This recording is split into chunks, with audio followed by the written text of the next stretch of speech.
आप देख रहे हैं मुद्दा गरम है। मैं हूं आपके साथ प्रीति रघुनंदन। मुद्दा गरम ये है कि आज सबसे बड़ा सवाल है, क्या बंगाल में टीएमसी के दिन पूरे हो गए हैं?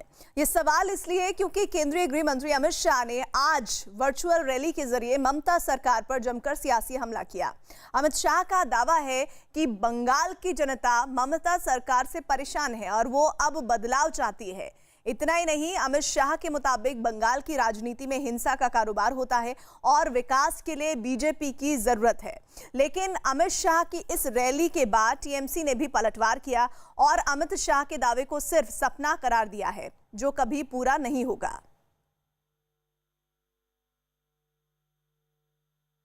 चाहूंगा 1,32,783 करोड़ रुपया 5 साल में दिया था और नरेंद्र मोदी सरकार ने 14 से 19 तक 5 साल के अंदर 4,48,214 करोड़। मगर मैं पूछना चाहता हूं, बंगाल का विकास हुआ है क्या? ये पैसे कहां गए? सिंडिकेट की भेंट चढ़ गए, टोलबाजी में चले गए। अगर ये विकास को नीचे तक पहुंचाना है तो मुझे लगता है कि हमें वहां परिवर्तन करना पड़ेगा और ये परिवर्तन भारतीय जनता पार्टी ही कर सकती है और कोई नहीं कर सकता है। मित्रों, मैं आज इस वर्चुअल रैली के माध्यम से करोड़ों बंगालियों का आह्वान करना चाहता हूं कि कम्युनिस्ट और तृणमूल दोनों को आपने आजमाया है, एक मौका भारतीय जनता पार्टी को दीजिए। एक 5 साल की सरकार के बाद बंगाल में भ्रष्टाचार नहीं होगा, टोलबाजी नहीं होगी, घुसपैठ नहीं कर पाएंगे, परिवारवाद समाप्त हो जाएगा, बेरोजगारी समाप्त हो जाएगी, हिंसा बंगाल की सीमाओं के बाहर हम छोड़कर आएंगे, आतंक बंगाल के अंदर घुस नहीं पाएगा और बम की फैक्ट्री वाले जो है वो पहले ही जीत की काउंटिंग होते ही बंगाल छोड़ने के लिए अपना बिस्तरा बोरी उठाने का काम। और इसी पर बात करेंगे। हमारे साथ खास मेहमान जुड़ रहे हैं, खालिद इबादुल्लाह जुड़ रहे हैं, टीएमसी समर्थक हैं, सुदेश वर्मा बीजेपी से जुड़े हैं और हमारी सहयोगी आशिका सिंह है कोलकाता से तमाम जानकारियां देने के लिए। सुदेश वर्मा जी, आप लोगों को क्यों लगता है कि अब टीएमसी के दिन बंगाल में पूरे हो गए हैं? ऐसे कौन से ग्राउंड है जो आपको लगता है कि अब और कुछ नहीं बचा है वहां टीएमसी के लिए? जो कुछ होगा वो बीजेपी के लिए होगा और बीजेपी ही करेगी। देखिए, ममता जी का नाम जो है वो अराजकता के रूप में लिया जा रहा है। गवर्नेंस लास्ट वर्ड है। हर जगह वो राजनीति करने का प्रयास करती हैं और आपने देखा कि सपने देखते देखते 18 सीट हम लोकसभा का जीत गए। किसी ने सोचा भी नहीं था कि हम लोग 18 सीट जीत जाएंगे और अब हम सपना देखते हैं कि उनको हटाएंगे और ये सपना वहाँ की जनता पूरा करेगी, क्योंकि उनके सपने हैं ये कि एक जो पश्चिम बंगाल का जो कल्चर इसके लिए जाना चाहता है वो वायलेंस नहीं है, वो फिरका परस्ती नहीं है, वो सबको साथ लेके चलने का कल्चर है और जस्टिस हो, न्याय हो। आप देखिए, वहाँ के लोग इंटेलेक्चुअली बहुत रिच होते हैं, आर्ग्यू कर सकते हैं, चीज़ों को समझ सकते हैं अच्छी तरह से। अब वो समझ रहे हैं कि ममता जी ने बंगाल का तहस नहस कर दिया है और जिस तरह से फेडरल स्ट्रक्चर को आघात पहुँचाया है, कोई स्कीम वहाँ के लोगों के लिए जाए, गरीबों के लिए, वो वहाँ तक नहीं पहुँचेगा। किसानों को उनका जो वाजिब पहुँचना था वो भी नहीं पहुँच सकता, क्योंकि वो किसानों का लिस्ट दे दी जिसके बारे में अमित शाह जी ने कहा। फिर आपने देखा कि आयुष्मान भारत स्कीम वहाँ इम्प्लीमेंट नहीं है, तो क्या वहाँ की जनता बीमार पड़ेगी तो कहाँ से वो अपना इलाज कराएगी? क्या ममता जी के पास कोई अल्टरनेटिव है? क्यों ऐसा करती है? हमारे 100 से भी ज़्यादा कार्यकर्ता मारे गए, शहादत दिया और इनके सिर्फ दादागिरी पर तृणमूल कांग्रेस के लोग जो हैं, इन्होंने लेफ्ट का जो कल्चर था उसको अडॉप्ट कर लिया है, उस टेक्निक को अडॉप्ट कर लिया है कि जो भी आपके खिलाफ बोले उसको मार दो, उसको तृणमूल से अगर कोई बीजेपी में आ रहा है उसको मत आने दो, उसको इतना डरा दो और दहशत फैला दो कि वो वहाँ से भाग जाए या तो उसकी पिटाई करा दो। ये कल्चर नहीं चलने वाला पश्चिम बंगाल में और ये उसी का बिगुल है कि जब भी असेंबली चुनाव होगा लोग बीजेपी को ही एक अल्टरनेटिव के रूप में देखेंगे और बीजेपी है अपोजिशन में, बीजेपी। खालिद इबादुल्लाह जी, सुदेश जी कह रहे हैं कि भाई हमने पहले लोकल चुनावों को जीतने का सपना देखा, वो हम जीते, अब हम विधानसभा चुनाव का सपना देख रहे हैं, जीतेंगे। आपको ऐसा क्यों लगता है कि बीजेपी का सपना सपना ही रह जाएगा, पूरा नहीं होगा? मैडम देखिए, दिन को सपना देखना बड़ी अच्छी बात है, लेकिन सपना पूरा होना बहुत मुश्किल है।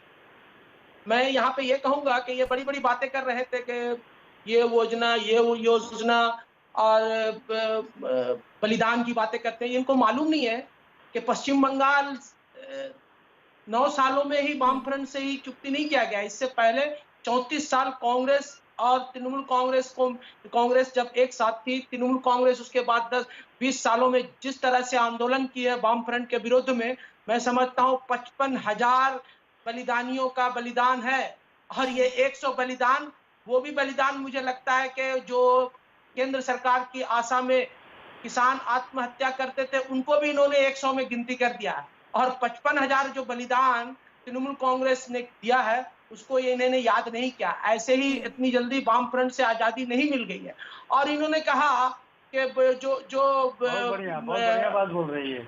बहुत ये इनको कहना था कि तो इलेक्शन में इनका परिवर्तन हो जाएगा। मैं उनसे कहूंगा कि 6-7 महीना पहले एक बहुत बड़ा इन्होंने केंद्र के पूरी बल को लगा दिया। केंद्र सरकार ने केंद्र सेना को लगाकर बाय इलेक्शन 3 सीट्स का बाय इलेक्शन हुआ था।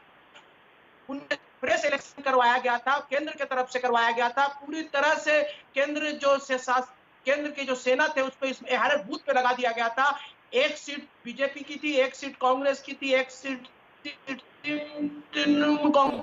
आप ये कह रहे हैं खालिद जी कि इतना जोर लगाने के बाद भी उनके नतीजे उनके फेवर में नहीं जा रहे हैं। लेकिन देखिए, कुछ और जानकारियां मैं साझा करना चाहती हूँ। ये है कि गृह मंत्री अमित शाह की वर्चुअल रैली के बाद टीएमसी ने बीजेपी पर पलटवार किया है। बंगाल के मंत्री और टीएमसी नेता पार्थ चटर्जी ने ट्वीट करते हुए लिखा है कि अमित शाह की प्राथमिकता पूरी तरह से साफ है, वो भी तब जब राज्य महामारी और प्राकृतिक आपदा से जूझ रहा है। बंगाल इस व्यक्ति का चेहरा याद रखना जो सिर्फ वोट के लिए ही भूखा है। सुदेश जी, जवाब दीजिए इस बात पर। सच्चाई तो ये है कि महामारी के दौर में भी वर्चुअल रैली आप लोग कर रहे हैं और आप लोग बता रहे हैं कि हम भाई रैली नहीं कर रहे, हम तो सिर्फ बूथ से बूथ कैंपेन करने की कोशिश कर रहे हैं। क्या है ये, जरा बता दीजिए। देखिए, इनके बातों से पता लग गया कि इन्होंने क्या क्या, इतना आसानी से छुटकारा नहीं मिलेगा हमसे। वामपंथी से बहुत मुश्किल छुटकारा मिला था, तो हमसे भी बहुत मुश्किल से होगा। आप चिंता मत करिए, पश्चिम बंगाल की जनता पर पूरा भरोसा है और बीजेपी टेक्नोलॉजी को यूज करके वहाँ पहुँच रही है जो आप सोच भी नहीं सकते। आप तो मिडिएबल एज में रहते हैं, हम लोगों ने टेक्नोलॉजी का प्रयोग किया है। जो लोग युवा हैं और जो देश को तरक्की देखना चाहते हैं, वो निश्चित ही बीजेपी को अपना प्लेटफॉर्म मानेंगे, क्योंकि हम डिजिटल टेक्नोलॉजी यूज कर सकते हैं, हम करप्शन रोक सकते हैं, हम ट्रांसपेरेंसी ला सकते हैं और देश को बहुत सही तरीके से मोदी जी चला रहे हैं। ऐसे ही थोड़ी ना देश का युवा जो है नहीं, लेकिन वो तो कह रहे हैं कि एड़ी चोटी का जोर लगाने के बाद भी बाय इलेक्शन में 1 सीट आप जीत पाते हैं। आपको पता है, बाय इलेक्शन जब वहाँ सत्ता में तृणमूल हो तो आपको पता है क्या क्या होता है। बोलने की आवश्यकता नहीं, कहीं भी बाय इलेक्शन में रूलिंग पार्टी बहुत कम आती है, वो कोई भी पार्टी हो। वो छोड़िए, लोकसभा चुनाव जो कि एक बेंचमार्क था, लोकसभा चुनाव कोई सोच नहीं सकता था कि 18 सीटों पर हम जीत जाएंगे। ये ड्रीम से भी अच्छा, इसलिए अमित शाह जी ने कहा भी कि 330 लोकसभा सीट जो जीते हम लोग, उससे बड़ी जीत जो है पश्चिम बंगाल में हुई, 18 सीट वहां से आई। और अगले बार हम आपको धराशायी कर देंगे, क्योंकि जनता के मूड को हम समझते हैं। लोग तो खालिद उबाइदुल्लाह जी, ये जो धराशायी करने की रणनीति है बीजेपी की, जिसका जिक्र सुदेश जी कर रहे हैं, कहीं यही तो वजह नहीं है कि जब अमित शाह वर्चुअल रैली कर रहे हैं तो आप लोग कनेक्शन ही इंटरनेट के कट कर दे रहे हैं? ये डर है अपनी खिसकती हुई जमीन का या फिर कुछ और है? इस बारे में मैं आपसे समझूंगी। इधर बीजेपी की वर्चुअल रैली में गृह मंत्री अमित शाह ने सीए के बहाने भी ममता बनर्जी पर हमला किया और दावा किया कि चुनाव के बाद जनता ममता बनर्जी को राजनीतिक शरणार्थी बना देगी। मित्रों, नरेंद्र मोदी सरकार आई, इसने करोड़ों शरणार्थी जो आए थे उनको सम्मान देने का भारत का वादा जो सन 47 में किया गया था, उसको 2019 में पूरा किया और सिटीजनशिप अमेंडमेंट एक्ट लेकर आए और वो शरणार्थियों को नागरिकता का अधिकार दिया। मैंने ममता जी का चेहरा उस दिन देखा था, गुस्से से लाल बबूला हो गई थी, नाम देने की, बोलने की तमीज भी नहीं रही थी। मैंने इतना गुस्से किसी व्यक्ति को कभी नहीं देखा कि हम इसका विरोध करेंगे, एड़ी चोटी का विरोध करेंगे। संसद में भी किया, रोड पर भी किया, रैलियां निकाली। मैं ममता दीदी को आज इतना पूछना चाहता हूं कि मतुआ समाज के लोगों ने आपका क्या बिगाड़ा है? ये नामशूद्रों ने आपका क्या बिगाड़ा है? बांग्लादेश जो बंगाली भाई आए हैं उन्होंने आपका क्या बिगाड़ा है? उनको नागरिकता मिले इसका आप क्यों विरोध कर रही हो? उनको सम्मान मिले उसका आप क्यों विरोध कर रही हो? ये बंगाल की जनता जानना चाहती है। उन्होंने स्पष्टता करनी चाहिए बंगाल की जनता के सामने कि जो शरणार्थी आए हैं उनको हम नागरिकता देने का विरोध कर रहे हैं, इसके ये कारण है। और मैं ममता जी को कहना चाहता हूं कि आप सीएए का विरोध कर रही है, जब मतपेटियां खुले तब देख लेना कि बंगाल की जनता आपको राजनीतिक शरणार्थी बनाने वाली है। सीएए का विरोध आपको बहुत महंगा पड़ेगा। खालिद इबादुल्ला जी, जब बाई इलेक्शन आप लोग जीतते हैं फिर आप कहते हैं कि ये विकास की जीत है, लेकिन जब वर्चुअल रैली अमित शाह करते हैं तो फिर आप लोग इंटरनेट कट क्यों कर देते हैं? क्या आप लोगों को डर है कि कहीं इस तरह आगे बढ़ता रहा बीजेपी का झंडा तो फिर आप लोगों की जमीन खिसक जाएगी? अगर आप लोग इतने ही कॉन्फिडेंट है तो ये सब क्यों किया जा रहा है? देखिए एक बात बताते कि आपकी थोड़ी सी करेक्शन करवा दूं, एक सीट भी बाई इलेक्शन नहीं जीत पाए 3 सीट में। दूसरी बात रही कि इन्होंने बहुत बड़ी मैं सुन रहा था कि अमित शाह जी ने कुछ ऐसी बातें कर देते हैं जहां गलत सलत बोल देते हैं। 10 साल का हिसाब मांग रहे थे, 10 साल नहीं हुआ, अभी 9 साल हुआ, 1 साल बाकी है, उससे पहले हिसाब मांगना चाह रहे हैं। और उन्होंने ये भी कहा कि 10 साल का हिसाब हम लेंगे। तो मैं उनसे कहना चाहूंगा कि 6 साल में आपने आपका हिसाब देने के लिए जनता को आए क्या? 15 लाख कहाँ गया आपका 2 करोड़ नौकरी साल में 12 करोड़ नौकरी कहाँ गया? आपने कहा था कि पेट्रोल की कीमत को हम कम करेंगे, कहाँ गया? आपने कहा था कि हम डॉलर को 45 रुपया तक ला खड़ा करेंगे, कहाँ गया? आपने कहा था कि किसानों की हम आत्महत्या को रोकेंगे, कहाँ गया? ये सब आपका हिसाब 6 साल का पहले आप देना। 10 साल ममता बनर्जी तो इस तरह से किया है कि 3 सीट बाई इलेक्शन में 69% वोट लेकर ये ममता बनर्जी हमारी पार्टी कामयाबी हुई। और ये लोग सिर्फ बातें जमीनी स्तर पे नहीं करते हैं, ये लोग हवाओं में बात कर रहे हैं, इंटरनेट में कह रहे हैं। इंटरनेट की बातें कहा तो आपने, मैं कहूं कि दिलीप घोष खुद कहते हैं कि 40,000 लोग हमारे इस यूट्यूब से जुटे, तो 40 अगर किया जाता तो 40,000, और उनका कहना है कि कई लाख लोग इससे जुड़कर आज देख रहे हैं। तो ये सब कहां से देखा गया? अगर 2 तरह की बातें करना ठीक नहीं है, राजनीति कर रहे हैं। और दूसरी बात है कि अभी कोरोना से पूरा देश महामारी में जूझ रहा है, अब पूरा दुनिया जूझ रहा है। और ममता बनर्जी कोरोना को रोकने के लिए, अम्फान के साइक्लोन को संभालने के लिए उन्होंने वीडियो कॉन्फ्रेंस करके पूरे नेताओं, एमएलए, एमपीस को ये कह रहे हैं कि इसको संभालो और इसको ठीक ठाक करो, घर में पहुंचो, पेट में नहीं तो लेकिन खालिद इबादुल्ला जी, आपको क्या लग रहा है कि अम्फन तूफान पर केंद्र सरकार, मोदी सरकार बिल्कुल भी गंभीर नहीं थी? आप क्या बात कर रहे हैं? वो खुद इस दौर में भी वहां पर दौरा करने गए, राहत पैकेज की घोषणा की गई, वहां दिया गया। आप तब कह रहे हैं कि भाई सच्चाई तो ये है कि आप लोग भी कोई मौका छोड़ नहीं रहे हैं राजनीति करने का। गिनाने के लिए आपने भी गिना दिया, अम्फन गिना दिया, महामारी गिना दिया, कैसे आप लोग कलेक्टिव होकर काम करने की कोशिश कर रहे हैं। ये क्या है? ये यही है ना कि भाई हम पश्चिम बंगाल का ज्यादा बेहतर तरीके से ध्यान रख रहे हैं और बाकी केंद्र की मदद आप बिल्कुल गिनाना ही नहीं चाहते हैं। बहरहाल कोई बात नहीं, ये आपकी मजबूरी है कि आपको राजनीति करना है, वो भी तब जब आप तीनों बाई इलेक्शन जीत जाते हैं। उसके बाद टीएमसी नेता अभिषेक बनर्जी, 1 मिनट इबादुल्ला जी, 1 मिनट खालिद इबादुल्ला जी रुक जाइए। अभिषेक बनर्जी ने अमित शाह पर पलटवार किया, वो भी तो देख लीजिए। उन्होंने ट्वीट किया, अभिषेक बनर्जी ने, उन्होंने लिखा है कि अमित शाह जी सिर्फ बड़ी बड़ी बातें, कुछ भी सच्चाई नहीं। उन्होंने टीएमसी के सत्ता से बाहर होने के सिर्फ अपने सपने की बात की है। मैं उनसे एक बार फिर पूछना चाहता हूं कि चीन कब हमारी जमीन से बाहर जाएगा। आशिका, ये राजनीति कोई नहीं करना चाहता है, लेकिन ट्वीट देख लीजिए, स्टेटमेंट्स देख लीजिए, चाहे वो खालिद इबादुल्ला जी का है या फिर हमारे साथ खुद बीजेपी के सुदेश जी जुड़े हुए हैं उनका हो, किसी की कोई कमी नहीं दिख रही है राजनीति की। फिर कह रहे हैं कि हम तो सिर्फ महामारी पर चर्चा करना चाहते हैं, उसी का ख्याल रखना चाहते हैं। चुनाव की तो कोई बात ही नहीं है। आज सुबह से ही पश्चिम बंगाल की बात करें, राजनीति गरमाई हुई है। वर्चुअल रैली के पहले बीजेपी के नेता गवर्नर से मुलाकात करते हैं, ये शिकायत करते हैं कि कई जिलों में इंटरनेट सेवाएं बाधित कर रही है राज्य सरकार। इसके बाद ट्वीट्स का सिलसिला शुरू होता है। टीएमसी के नेता अभिषेक बनर्जी, पार्थ चैटर्जी, एमपी नुसरत जहां, सभी ने ट्वीट्स करके और लगातार गृह मंत्री से सवाल पूछे, उनको घेरने की कोशिश की है। गृह मंत्री ने जोरदार हमला जो है वो राज्य सरकार पर बोला है। और खालिद जी की बात का मैं जवाब दूं तो राज्य सरकार अम्फन को लेकर के केंद्र पर कोई भी उंगली नहीं उठा रही है। ऐसे में अगर वो उंगली उठाते हैं तो ये क्यों उठा रहे हैं, ये जवाब उनका देना ज़रूरी है। प्रीति जी बिल्कुल। और इस बीच एक और खबर आ रही है, वो खबर ये है कि उत्तर प्रदेश के पूर्व मुख्यमंत्री अखिलेश यादव ने भी बीजेपी की वर्चुअल रैली के बाद बीजेपी पर निशाना साधा है।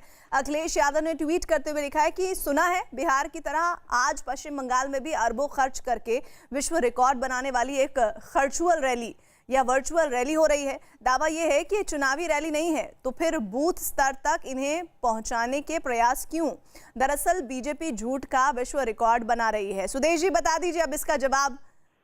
आप लोग कहते हैं कि हम लोग रैलियां नहीं कर रहे हैं, लेकिन ये रैली नहीं है तो क्या है? आप अरबों रुपए खर्च कर रहे हैं। ये तो हमारे सक्सेस को बताता है कि ये लोग क्या बोल रहे हैं। ये लोग कुछ समझ भी रहे हैं।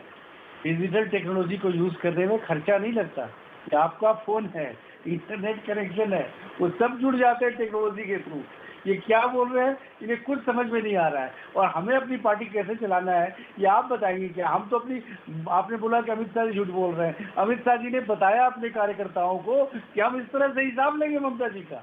ये मुद्दा है ममता जी के खिलाफ। अब मैं बोलूं, अरे खालिद भाई सुन लीजिए ना, इतना क्यों तड़प रहे हैं ममता जी की तरह? आप बताइए, सीए जब आया था तो ममता जी क्यों तड़प रही थी? क्योंकि उन्हें पता है कि जिन घुसपैठियों को उन्होंने अपने वोट बैंक के रूप में प्रयोग किया है, वो घुसपैठियों को बांग्लादेश जाना पड़ेगा। उन्हें पता है ये चीज, उन्हें पता है आइडेंटिफिकेशन हो जाएगा। नहीं तो सीए का विरोध क्यों करती वो? उन्हें पता है उनका वोट बैंक खिसक जाएगा। अरे हम बात कर रहे हैं उन बंगालियों की जिनका पश्चिम बंगाल है, उनका नहीं, जिन्होंने पश्चिम बंगाल को कैप्चर करने का प्रयास किया है राजनीतिक तरीके से, वोट बैंक बना के। और ममता जी इसमें बहुत तेज है, उन्होंने सीख लिया है लेफ्ट से। तो निश्चित ही ये लड़ाई, आप राजनीति तो है ही, और हमने जो सपना देखा उससे ज्यादा वहाँ के लोगों ने दिया। अब हमने जो सपना देखा है ये लोगों का सपना है। धराशायी हो जाएंगे आप, कोई नहीं रोक पाएगा आपको। ठीक है, आप ये जो बात बोल रहे हैं सुदेश जी, इसी से जुड़ा हुआ आप ही की तरफ से एक और बात कही गई अमित शाह के द्वारा, वो ये कि ममता बनर्जी से राज्य में हुए विकास का उन्होंने हिसाब मांगा है। साथ ही तंज कसते हुए कहा है कि विकास की जगह हिंसा का हिसाब ना दें। बिल्कुल, देखिए करोड़ परिवार ऐसे थे जिनके घर में शौचालय नहीं थे। महिला हमेशा, घर की माताएं, बहनें, बच्चियां हमेशा शर्मसार होती थी। 10 करोड़ घरों के अंदर शौचालय पहुंचाकर ये महिलाओं को सम्मान देने का काम भारतीय जनता पार्टी की नरेंद्र मोदी सरकार ने किया है। 2.5 करोड़ लोग ऐसे थे जिनके पास घर नहीं था, अभी भी कुछ लोग हैं। मगर मोदी जी ने संकल्प किया है कि 2022 के पहले हर भारतीय को, हर भारत के नागरिक को हम एक पक्का घर देने का काम समाप्त कर देंगे। ये अभियान के तहत, प्रधानमंत्री आवास योजना के तहत 2.5 करोड़ लोगों को, 15 लाख लोगों को, 2.5 करोड़ लोगों को घर दिया। बंगाल के अंदर 15 लाख लोगों को घर दिया। बंगाल के अंदर 82 लाख लोगों को उज्ज्वला का कनेक्शन दिया। 7.5 लाख लोगों को बंगाल के अंदर बिजली दी और 3.5 करोड़ लोगों के बैंक अकाउंट खोले गए हैं। ममता जी, हमारा आप हिसाब मांगती हो, मैं तो हिसाब लेकर आया हूं। आप कल जरा एक प्रेस कॉन्फ्रेंस कर आपके 10 साल का हिसाब दीजिएगा, और ध्यान से दीजिएगा, कहीं बम धमाकों की संख्या मत बता दीजिएगा, बंद फैक्ट्रियों की संख्या मत बता दीजिएगा, भाजपा के मार दिए कार्यकर्ताओं की संख्या मत बता दीजिएगा। हिसाब लाना है तो विकास का लेकर आइए ममता दी, मैं आपको कहता हूं कल आप हिसाब लेकर आइए। खालिद इबादुल्ला जी, विकास की बात आपने तब बाय इलेक्शन जब जीते तब भी आपने कही कि हमने विकास के नाम पर जीता, लेकिन सच्चाई ये है कि पश्चिम बंगाल में बीते कुछ महीनों से जिस तरह हिंसा की खबरें आई हैं उसमें विकास कहीं पीछे छूटता हुआ दिखा है।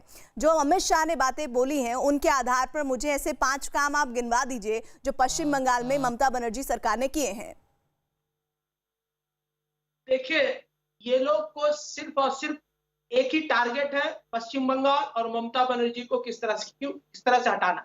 इनका टारगेट कभी भी पूरा नहीं। ये लोग सिर्फ और सिर्फ आज पूरे हिंदुस्तान में एक ही आवाज जो गूंज रही है वो इनके विरुद्ध में ममता बनर्जी है। उनसे इनको इस तरह से डर लगा हुआ है कि लगता है कि ममता बनर्जी इन लोगों को कोई खाने दौड़ रही है, लेकिन उससे कुछ होने जानी नहीं है। जितना आप वर्चुअल कर लो, खर्चुअल कर लो, कोई लाभ नहीं है।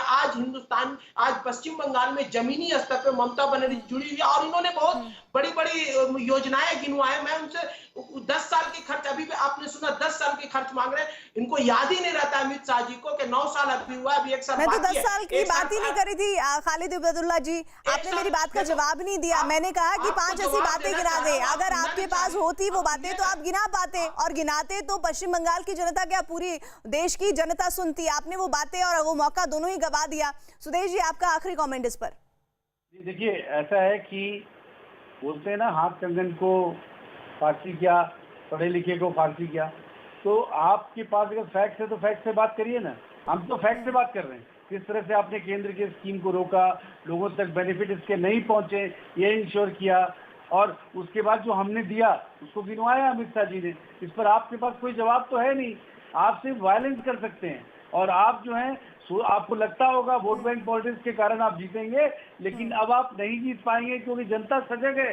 हमारा हिसाब आप लेना चाहते हैं ना, तो जब 2014 में मोदी जी प्रधानमंत्री बने थे, 2019 में हिसाब दिया था, लोगों ने पीठ तक दबाया कि अच्छा काम कर रहे हो, ज्यादा सीट से जिताया। और फिर जब आएगा 2024 हम फिर हिसाब देंगे। चलिए देख लेंगे सुदेश जी, लेकिन अभी वही जो आपने बात कही कि हाथ कंगन को आरसी क्या, तो चलिए वो भी देख लेंगे। उसमें भी नतीजे बहुत दूर नहीं है। तैयारियां तो दोनों पार्टियों की चल रही है। आप दोनों का हमारे साथ जुड़ने के लिए शुक्रिया। आशिका, आपके पास हम अपडेट्स के लिए आते रहेंगे।